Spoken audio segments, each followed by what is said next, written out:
प्रभु का धन्यवाद हो, परमेश्वर की महिमा हो, प्रभु की स्तुति हो।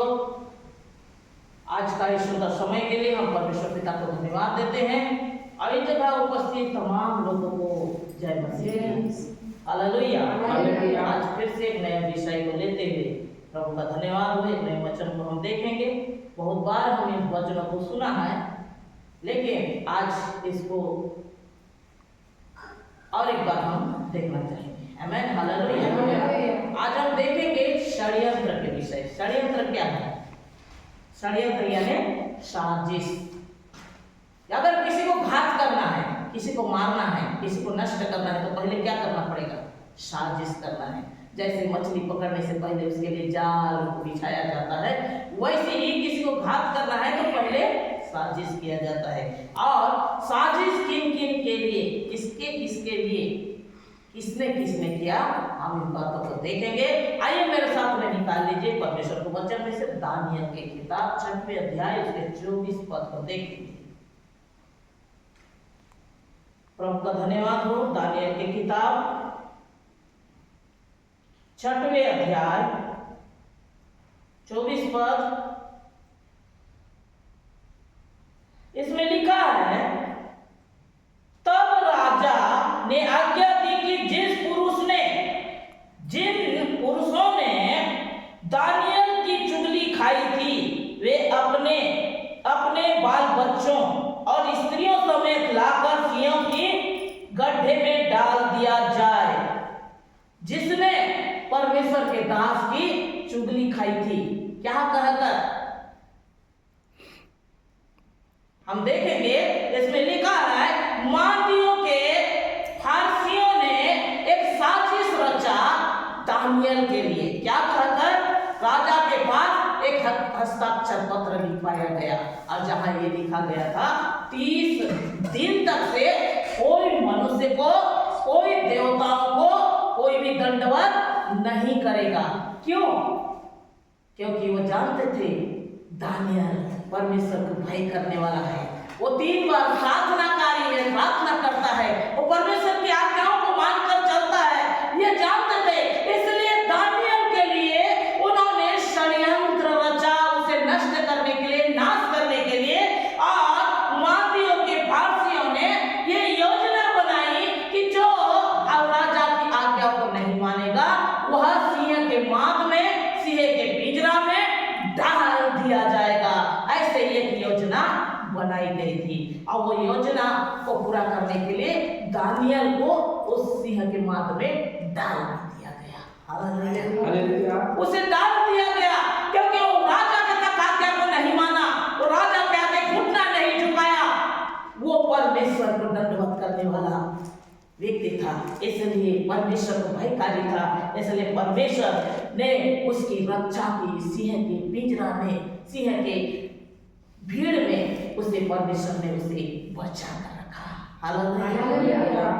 आज जो भी हम प्रार्थना करते हैं, प्रार्थनाकारी है, परमेश्वर के भयकारी है, परमेश्वर के आज्ञाकारी है, वो सिंहों से वो रक्षा करने वाला यहोवा आप और मुझे भी बचाने वाला खुदा है। हालेलुया। जब सिंह के मांग में दानियल को डाल दिया गया, राजा उसे मरना देना नहीं चाहता था, वो उसे नष्ट करना देना नहीं चाहता था, वो विवश था, वो दुखी था, वो निराश में था। जब सुबह वह पिंजरा के सामने जाकर कहता है, हे दानियल, जिसकी तू नित्य उपासना करता है, जिसकी तू नित्य उपासना करता है, वह अगर तुझे, आइए हम इस समय देखेंगे परमेश्वर के वचन में से 6वां अध्याय 20वां पद, जब राजा गड्ढे के निकट आया तब शोक भरी वाणी से चिल्लाने लगा और दानियल से कहा, हे दानियल, हे जीवते परमेश्वर के दास, क्या तेरा परमेश्वर जिसकी तू नित्य उपासना करता है तुझे सिंह से बचा सका? हालेलुया। जिसकी आज जो हम परमेश्वर की नित्य उपासना करते हैं उसकी कोई भी क्षति हो नहीं सकता, उसका कोई भी घटी हो ही नहीं सकता, उसके ऊपर कोई प्रकार का समस्या आ ही नहीं सकता, क्योंकि जीवित परमेश्वर उसके संग है। परमेश्वर हमारे संग है तो हमारा विरोध कौन खड़ा हो सकता है? हालेलुया। हालेलुया।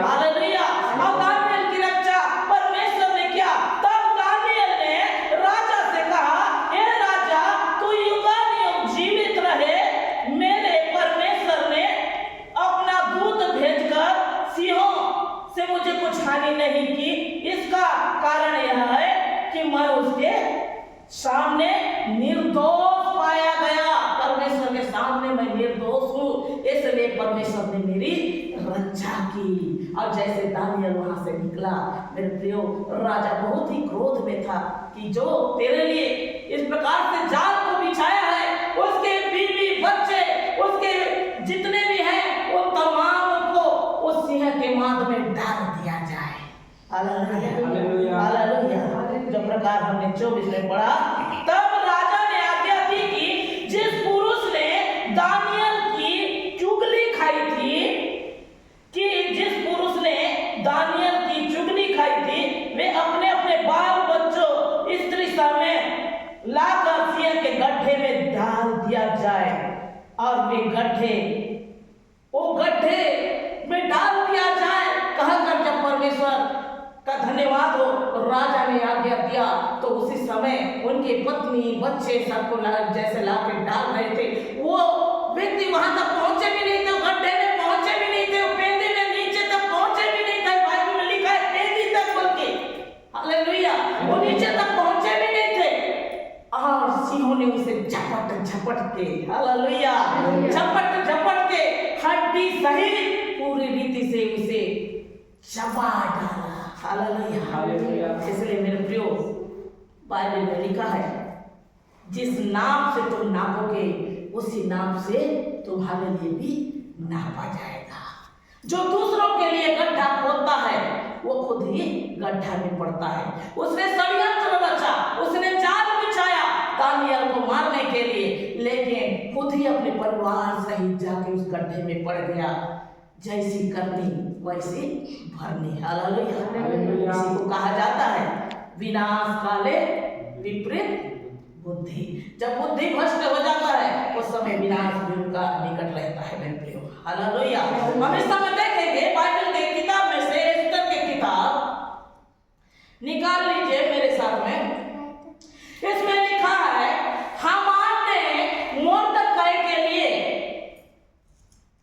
12 हाथ लंबा फांसी का फंदा तैयार किया था। हालेलुया। क्यों?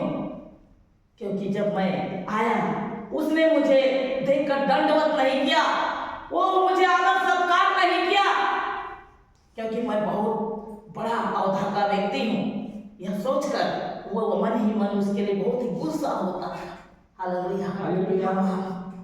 और उसने मोर्दकै के लिए 15 हाथ लंबा सूली तैयार किया, फांसी का फंदा तैयार किया, लेकिन उस फंदे में राजा ने हामान को ही ढाल दिया। हालेलुया। वो मोर्दकै के लिए षड्यंत्र रचा, उसके विनाश के लिए षड्यंत्र रचा, लेकिन वो जगह हामान ही फांसी पर लटक गया।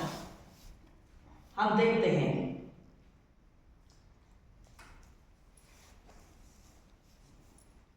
हालेलुया। मेरे प्रियो, जो लोगों के लिए गड्ढा खोदता है, वो खुद ही गड्ढा में पड़ जाता है। इसमें हमने देखा कि वो दूसरे के लिए, मोर्दकै के लिए उसने गड्ढा खोदा था 50 फीट, 50 हाथ लंबा, उसके लिए फांसी का फंदा तैयार किया, और वो जगह खुद ही लटक गया। खुद के लिए वो फंदा तैयार किया था, उसको मालूम नहीं था कि जो मैं बना रहा हूँ उसके लिए षड्यंत्र रच रहा हूँ, उसके लिए, उसके विनाश के लिए, लेकिन उसमें मैं खुद ही पड़ जाऊंगा और खुद उस फांसी के फंदे में लटक जाऊंगा। मोर्दकै को इस बातों की हामान को मालूम नहीं था कि मोर्दकै के लिए मैं ये व्यवस्था करके रखा हूँ, ये सोचा, लेकिन उस जगह हामान खुद ही लटक गया। Hallelujah, hallelujah.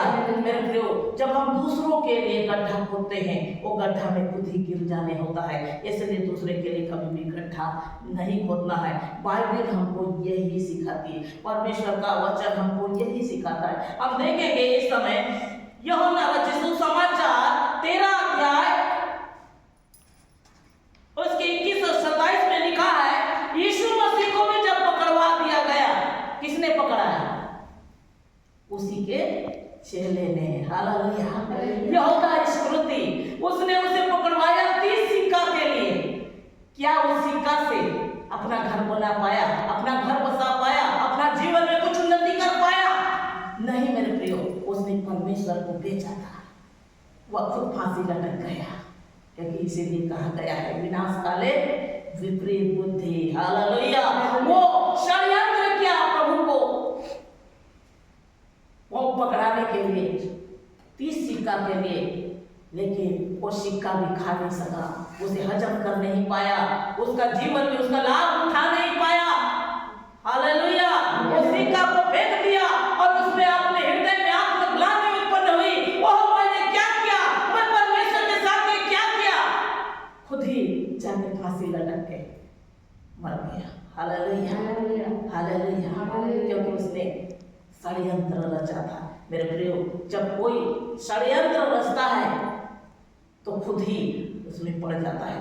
हम इस समय देखेंगे कि यूहन्ना की किताब 12 अध्याय उसके 9वें और 10वें में लिखा है, जब यहूदी की बड़ी भीड़ जान गई कि केवल यीशु के कारण नहीं आए, परंतु इसलिए भी कि लाजर को देखें जिसे उसने मरों से जिलाया है। हालेलुया। यहूदी बहुत भीड़ के साथ में यीशु को ही देखने नहीं गए, बल्कि उसे भी देखने गए जिसको 4 दिन मर गया था, कब्र में पड़ा हुआ था। कौन 4 दिन मर के पड़ा हुआ था? लाजर। हालेलुया।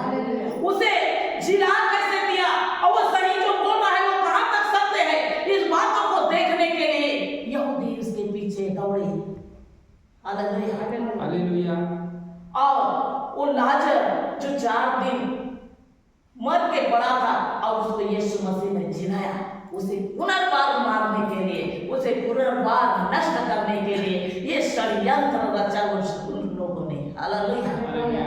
ये कभी उनके मन में नहीं आया। वो 2 बहन थे, उसका एक भाई था, बहुत ही गरीब निराश लोग हैं, ये रो रहे थे आंसू, उनका कोई पूछने वाला नहीं था। प्रभु ने उसे बचा लिया, उसे जिंदा कर दिया। ये अद्भुत चमत्कार उसके ऊपर परमेश्वर ने किया। ये उन्होंने नहीं सोचा, बल्कि जो मर गया था जिया, तो उसे फिर से मारने के लिए गए। हालेलुया। लिखा है, हम देखेंगे, जब यहूदियों की बड़ी भीड़ जान गई कि केवल यीशु के कारण नहीं आए थे, परंतु इसलिए भी कि लाजर को देखे जिसे उसने मरुभूमि में जिलाया था, प्रधान याजकों ने मार डालने के लिए षड्यंत्र रचा। उसके कारण बहुत से यहूदी चले गए और यीशु पर विश्वास किए। जब यह आश्चर्य चमत्कार हुआ, 4 दिन का मरा हुआ लाजर जी उठा, तो उसके पीछे बहुत भीड़ हो गई, बहुत लोग विश्वास करने लग गए, बहुत लोग उनके पीछे चलने लग गए। इन बातों को देखकर वो मन ही में गुस्सा हो गए, नाराज हो गए, और वो लाजर को भी मारने के लिए षड्यंत्र किए, यीशु मसीह को भी षड्यंत्र किए। हालेलुया। मेरे प्रियो, षड्यंत्र एक ऐसा जाल है जो दूसरे के लिए तो करते हैं, लेकिन खुद ही वो गड्ढा में भी पड़ जाते हैं। कोई दूसरों को नुकसान करने वाला कभी अच्छा नहीं रह पाता। हालेलुया। हम सोचते हैं कि आज उसको मार देंगे, नष्ट कर देंगे और उसका सब कुछ हम अपने हाथ में रख लेंगे, हम अच्छा होकर रहेंगे। कभी ऐसा हो नहीं पाता, क्योंकि परमेश्वर है। हालेलुया। परमेश्वर अद्भुत पराक्रमी चमत्कारी खुदा है, वो पलटा लेने वाला परमेश्वर है। आमीन। हालेलुया। वो पलटा लेता है, कोई ना कोई रीति से वो पलटा लेता है, उसके लिए उपाय करता है, क्योंकि बाइबल में लिखा है, जो दूसरे के लिए गड्ढा खोदोगे तुम्हारे लिए गड्ढा खुद ब खुद खुदा हुआ है। हालेलुया। नीचे मुड़कर देख, क्योंकि तेरे लिए वो गड्ढा तैयार है। इसलिए मेरे प्रियो, हम षड्यंत्र नहीं रचना है, हम लोगों के लिए गड्ढा नहीं खोदना है। इसलिए कहा जाता है विनाश काले विपरीत बुद्धि। हालेलुया। जिसका विनाश पहुंच जाता है उसका बुद्धि भी भ्रष्ट हो जाता है। जैसे हामान ने एक अपने लिए विनाश के लिए एक सूली, फांसी का फंदा तैयार करके रख लिया। वो ये बात को नहीं जानता था, वो सोचा मैं मर्दकै को उस जगह लटका दूंगा, क्योंकि ये मुझे सम्मान नहीं दिया, ये मुझे मान नहीं दिया, ये मुझे इज्जत नहीं देता है, इसलिए इसको मैं लटका दूंगा, इसको मैं नष्ट कर दूंगा। आज राजा के पास जाकर इस बात को मैं रखूंगा। यह सोचकर राजा के पास गया, उल्टे ही ये पड़ गया। वो जो फांसी का फंदा बनाकर रखा था, उसी फांसी के फंदे में खुद को लटकना पड़ गया। हालेलुया।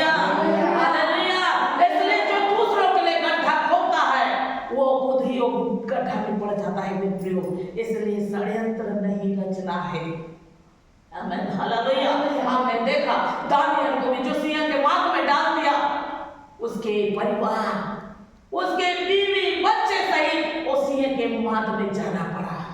आमीन, हालेलुया। तो इसलिए जब हम दूसरों के लिए गड्ढा खोलते हैं तो हमारे लिए खुद ब खुद गड्ढा तैयार हो जाता है। इसलिए बाइबल हमको इस बात को सिखाती है कि हम लोगों के लिए गड्ढा ना खोदे, बल्कि उनके लिए प्रार्थना करें, परमेश्वर से विनती करें, प्रभु के निकट में जाए तो परमेश्वर रास्ता खोलेगा। आमीन, हालेलुया, हालेलुया। इसलिए मेरे प्रिय हम परमेश्वर के वचन में चले, क्योंकि हम देखते हैं प्रेरित की किताब 23 अध्याय उसके 12 पद में लिखा है, यहूदी षड्यंत्र किए और शपथ खाई। षड्यंत्र किए किसके लिए? पौलुस के लिए षड्यंत्र किए। महासभा में उसको बुलाएंगे जांच पड़ताल के बहाना और उसको वहीं नष्ट कर देंगे। इस बातों को पौलुस के भांजे ने सुना और वो तुरंत पौलुस को बताने के लिए जगह पहुंचा। हालेलुया। क्योंकि पौलुस कहाँ था? जेल में था। हालेलुया। जेल किस बात के लिए? परमेश्वर के सुसमाचार को सुनाने के लिए उसे जेल हो गई। और वो जेल में जब था तो उसे महासभा में हम देखेंगे यहूदी षड्यंत्र किए, शपथ खाई। क्या कहकर? जब तक उसे मार ना देंगे तब तक हम खाना नहीं खाएंगे, पानी भी नहीं पिएंगे। 40 जन मिलकर ये शपथ खा लिया। हालेलुया। 40 लोग मिलकर ये शपथ खा लिए कि हम खाना और पानी तक नहीं पिएंगे, खाना नहीं और पानी नहीं, जब तक हम उसको नहीं मारेंगे। यहूदी षड्यंत्र किए, शपथ खाई, पौलुस को मारने वाले तब तक कुछ ना खाएंगे ना पिएंगे, जांच के बहाने बुला के घात करेंगे। हालेलुया। जांच के बहाने उसे बुलाएंगे और उसको घात करेंगे, नष्ट कर देंगे, क्योंकि वो मत रहे। हालेलुया। ऐसे बहुत सारे षड्यंत्र मेरे प्रियो आज भी हमारे बीच में चल रहा है, आज भी हमारे जगहों में चल रहा है, हर एक लोगों के जीवन में चल रहा है।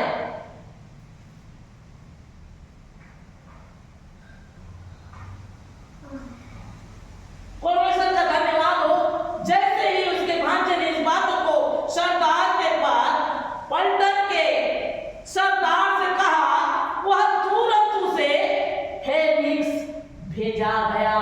इस बातों को देखकर कि 40 जो ये सोच लिए है हम खाना और पीना कुछ नहीं करेंगे, खाना नहीं खाएंगे, पानी नहीं पिएंगे, जब तक उसको मार नहीं लेंगे, ऐसे उन लोगों ने शपथ खा ली है, षड्यंत्र रचा है, ऐसे सुन लिए। तो उसी समय पलटन के सरदार ने फेलिक्स पौलुस को भेज दिया गया। हालेलुया।